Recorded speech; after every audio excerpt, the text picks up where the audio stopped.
President Faust, members of the Harvard Corporation and the Board of Overseers, members of the faculty, proud parents, and above all, graduates.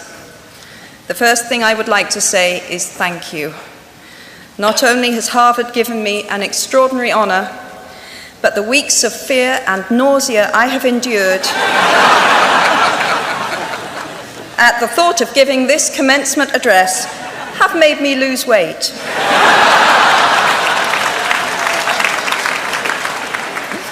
A win-win situation.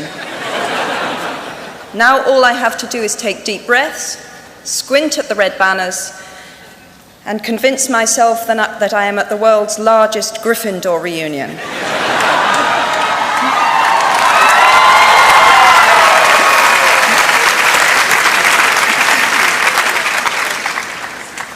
Delivering a commencement address is a great responsibility, or so I thought, until I cast my mind back to my own graduation. The commencement speaker that day was the distinguished British philosopher, Baroness Mary Warnock. Reflecting on her speech has helped me enormously in writing this one, because it turns out that I can't remember a single word she said.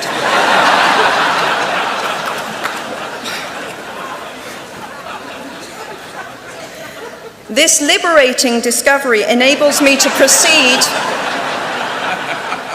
without any fear that I might inadvertently influence you to abandon promising careers in business, the law, or politics for the giddy delights of becoming a gay wizard.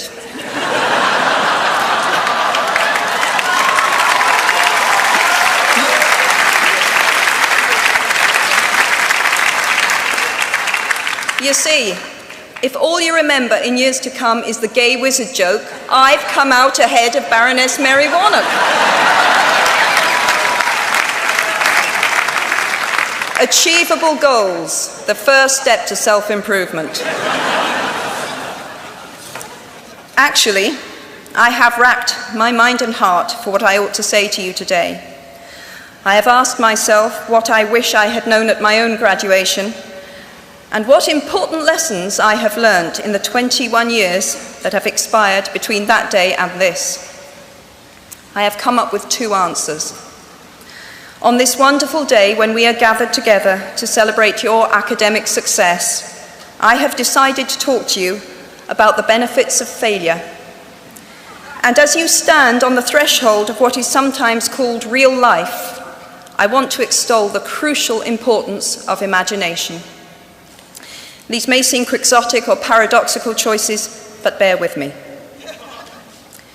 Looking back at the 21-year-old that I was at graduation is a slightly uncomfortable experience for the 42-year-old that she has become. Half my lifetime ago, I was striking an uneasy balance between the ambition I had for myself and what those closest to me expected of me. I was convinced that the only thing I wanted to do, ever, was write novels. However, my parents, both of whom came from impoverished backgrounds and neither of whom had been to college, took the view that my overactive imagination was an amusing personal quirk that would never pay a mortgage or secure a pension. I know the irony strikes with the force of a cartoon anvil now, but... So they hoped that I would take a vocational degree. I wanted to study English literature. A compromise was reached that in retrospect satisfied nobody, and I went up to study modern languages. Hardly had my parents' car rounded the corner at the end of the road than I ditched German and scuttled off down the classics corridor. I cannot remember telling my parents that I was studying classics. They might well have found out for the first time on graduation day. Of all the subjects on this planet, I think they would have been hard put to name one less useful than Greek mythology when it came to securing the keys to an executive bathroom. Now, I would like to make it clear in parenthesis that I do not blame my parents for their point of view. There is an expiry date on blaming your parents for steering you in the wrong direction.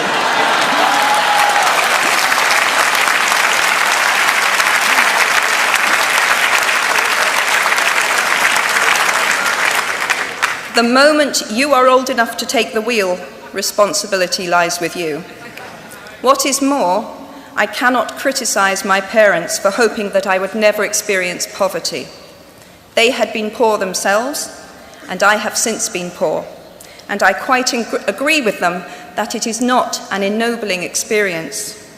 Poverty entails fear and stress, and sometimes depression. It means 1,000 petty humiliations and hardships. Climbing out of poverty by your own efforts, that is something on which to pride yourself, but poverty itself is romanticized only by fools. What I feared most for myself at your age was not poverty, but failure. At your age, in spite of a distinct lack of motivation at university, where I had spent far too long in the coffee bar writing stories and far too little time at lectures, I had a knack for passing examinations, and that, for years, had been the measure of success in my life and that of my peers. Now, I am not dull enough to suppose that because you are young, gifted, and well-educated, you have never known heartbreak, hardship, or heartache. Talent and intelligence never yet inoculated anyone against the caprice of the fates, and I do not for a moment suppose that everyone here has enjoyed an existence of unruffled privilege and contentment. However, the fact that you are graduating from Harvard suggests that you are not very well acquainted with failure.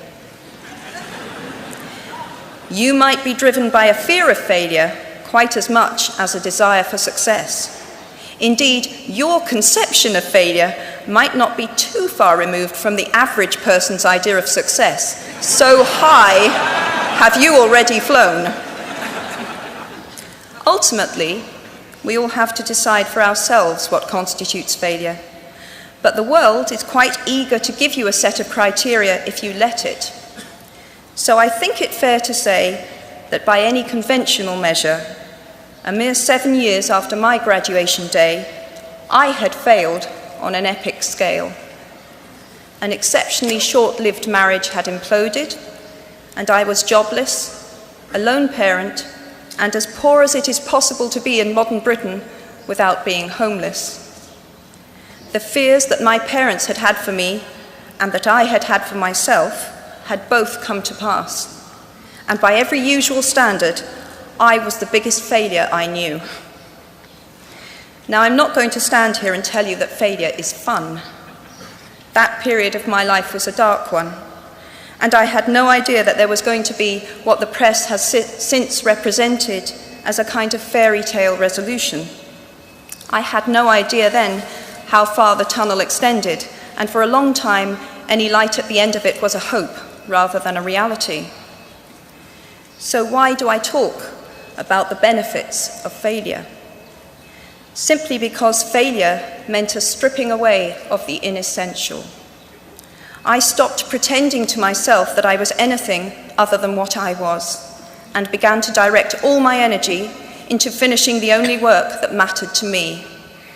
Had I really succeeded at anything else, I might never have found the determination to succeed in the one arena where I believed I truly belonged. I was set free because my greatest fear had been realized, and I was still alive, and I still had a daughter whom I adored, and I had an old typewriter and a big idea.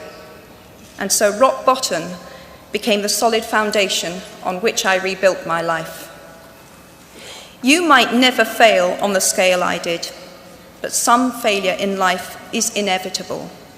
It is impossible to live without failing at something, unless you live so cautiously that you might as well not have lived at all, in which case you fail by default.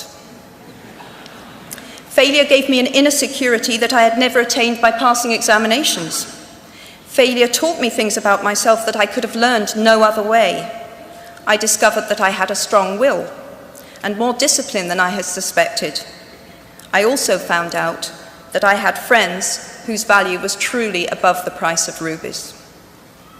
The knowledge that you have emerged wiser and stronger from setbacks means that you are, ever after, secure in your ability to survive. You will never truly know yourself, or the strength of your relationships until both have been tested by adversity.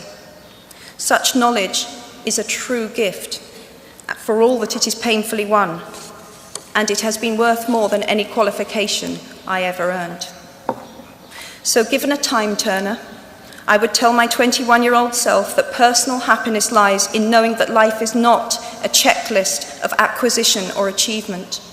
Your qualifications, your CV, are not your life, though you will meet many people of my age and older who confuse the two. Life is difficult and complicated and beyond anyone's total control, and the humility to know that will enable you to survive its vicissitudes. Now, you might think that I chose my second theme, the importance of imagination, because of the part it played in rebuilding my life, but that is not wholly so. Though I personally will defend the value of bedtime stories to my last gasp, I have learnt to value imagination in a much broader sense. Imagination is not only the uniquely human capacity to envision that which is not, and therefore the fount of all invention and innovation. In its arguably most transformative and revelatory capacity, it is the power that enables us to empathize with humans whose experiences we have never shared. One of the greatest formative experiences of my life preceded Harry Potter, though it informed much of what I subsequently wrote in those books. This revelation came in the form of one of my earliest day jobs. Though I was sloping off to write stories during my lunch hours, I paid the rent in my early 20s by working at the African Research Department of Amnesty International's headquarters in London. There in my little office, I read hastily scribbled letters smuggled out of totalitarian regimes by men and women who were risking imprisonment to inform the outside world of what was happening to them. I saw photographs of those who had disappeared without trace, sent to Amnesty by their desperate families and friends. I read the testimony of torture victims and saw pictures of their injuries. I opened handwritten, eyewitness accounts of summary trials and executions, of kidnappings and rapes. Many of my co-workers were ex-political prisoners, people who had been displaced from their homes or fled into exile because they had the temerity to speak against their governments. Visitors to our offices included those who had come to give information or to try and find out what had happened to those they had left behind.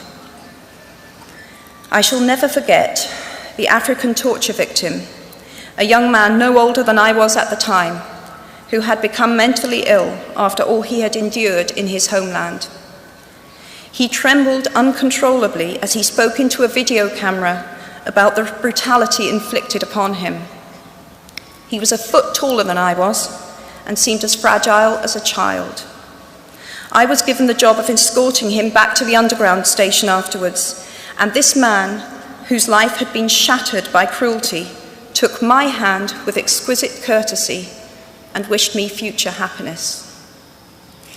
And as long as I live, I shall remember walking along an empty corridor and suddenly hearing, from behind a closed door, a scream of pain and horror such as I have never heard since. The door opened, and the researcher poked out her head and told me to run and make a hot drink for the young man sitting with her. She had just had to give him the news that in retaliation for his outspokenness against his country's regime, his mother had been seized and executed. Every day of my working week in my early 20s, I was reminded how incredibly fortunate I was to live in a country with a democratically elected government, where legal representation and a public trial were the rights of everyone. Every day, I saw more evidence about the evils humankind will inflict on their fellow humans to gain or maintain power. I began to have nightmares, literal nightmares, about some of the things I saw, heard, and read. And yet, I also learned more about human goodness at Amnesty International than I had ever known before. Amnesty mobilizes thousands of people who have never been tortured or imprisoned for their beliefs to act on behalf of those who have. The power of human empathy leading to collective action saves lives and frees prisoners. Ordinary people whose personal well-being and security are assured join together in huge numbers to save people they do not know and will never meet. My small participation in that process was one of the most humbling and inspiring experiences of my life. Unlike any other creature on this planet, human beings can learn and understand without having experienced. They can think themselves into other people's places. Of course, this is a power, like my brand of fictional magic, that is morally neutral. One might use such an ability to manipulate or control just as much as to understand or sympathize. And many prefer not to exercise their imaginations at all. They choose to remain comfortably within the bounds of their own experience, never troubling to wonder how it would feel to have been born other than they are. They can refuse to hear screams or peer inside cages. They can close their minds and hearts to any suffering that does not touch them personally. They can refuse to know. I might be tempted to envy people who can live that way, except that I do not think they have any fewer nightmares than I do. Choosing to live in narrow spaces leads to a form of mental agoraphobia, and that brings its own terrors. I think the willfully unimaginative see more monsters. They are often more afraid. What is more, those who choose not to empathize enable real monsters, for without ever committing an act of outright evil ourselves, we collude with it through our own apathy. One of the many things I learned at the end of that classics corridor down which I ventured at the age of 18 in search of something I could not then define was this, written by the Greek author Plutarch: "What we achieve inwardly will change outer reality." That is an astonishing statement, and yet proven 1,000 times every day of our lives. It expresses in part our inescapable connection with the outside world, the fact that we touch other people's lives simply by existing. But how much more are you, Harvard graduates of 2008, likely to touch other people's lives? Your intelligence, your capacity for hard work, the education you have earned and received give you unique status and unique responsibilities. Even your nationality sets you apart. The great majority of you belong to the world's only remaining superpower. The way you vote, the way you live, the way you protest, the pressure you bring to bear on your government has an impact way beyond your borders. That is your privilege and your burden. If you choose to use your status and influence to raise your voice on behalf of those who have no voice, if you choose to identify not only with the powerful but with the powerless, if you retain the ability to imagine yourself into the lives of those who do not have your advantages, then it will not only be your proud families who celebrate your existence, but thousands and millions of people whose reality you have helped change. We do not need magic to transform our world. We carry all the power we need inside ourselves already. We have the power to imagine better. I am nearly finished. I have one last hope for you, which is something that I already had at 21. The friends with whom I sat on graduation day have been my friends for life. They are my children's godparents, the people to whom I've been able to turn in times of real trouble, people who have been kind enough not to sue me when I took their names for Death Eaters.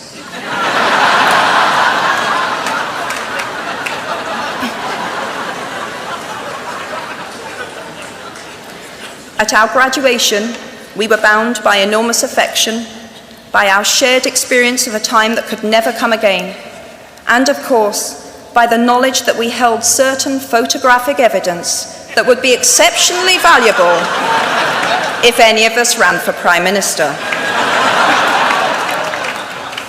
So today, I wish you nothing better than similar friendships, And tomorrow, I hope that even if you remember not a single word of mine, you remember those of Seneca, another of those old Romans I met when I fled down the classics corridor in retreat from career ladders in search of ancient wisdom. As is a tale, so is life. Not how long it is, but how good it is what matters. I wish you all very good lives. Thank you very much.